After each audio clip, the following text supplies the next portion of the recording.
Hey everyone, Jeremy here at the Rosado Real Estate Group, bringing you another video in my 8-step series about purchasing a home. This is going to be step number 3, and today we're going to be talking about finding your dream home.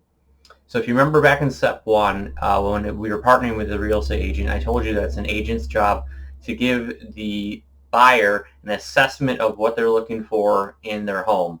You know, what are their needs going to be, what kind of features, amenities that they are looking for in a house.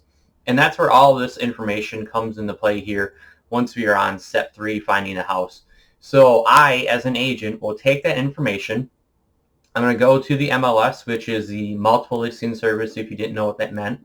And I'm going to plug in the features, amenities that you are most looking for in a house. And I'm going to create a list of homes that are available. Now, of course, I also want to make sure that these houses are within the proper price range, because if they're not, it's not going to work anyway. That goes back to step number 2, the pre-approval. It needs to be within your price range to make sure that you have a chance of getting it. Otherwise, there's really no point even looking at the home if you can't afford it. So once I'm in here in the MLS, I'm creating a search for you. I'm looking for homes that have to do with all your features, everything that you're looking for in the house.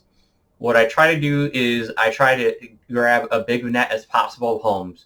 So I usually go up a little bit higher in price range, and I try to narrow down the best features what you're looking for, because I don't want to narrow down my search too much. Like I said, I want a big net so a big group of houses will pop up so that you have the best chance of looking at what you want in a house.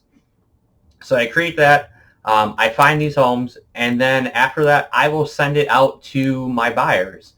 And how I do that is pretty simple. I create a little website for them, and they will automatically get these houses that I put in there for them.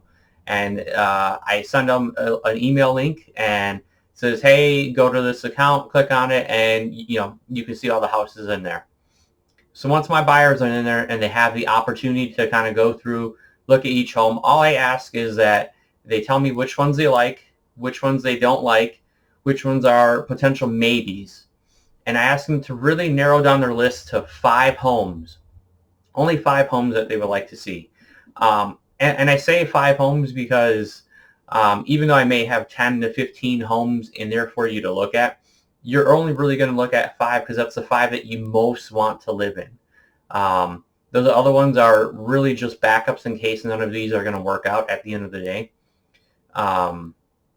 So narrow them down to 5 homes, and with those five homes, I will go in and I will set up a tour. I'll schedule a tour for you. Of course, we'll talk about timing. You want morning, afternoon, night, whatever works for you on your schedule. I go ahead and set those up, and we will tour the homes. I usually like to tour, if we're going to do 5 homes, I do like to tour all 5 on the same day, just so that you have an idea of what all 5 homes look like.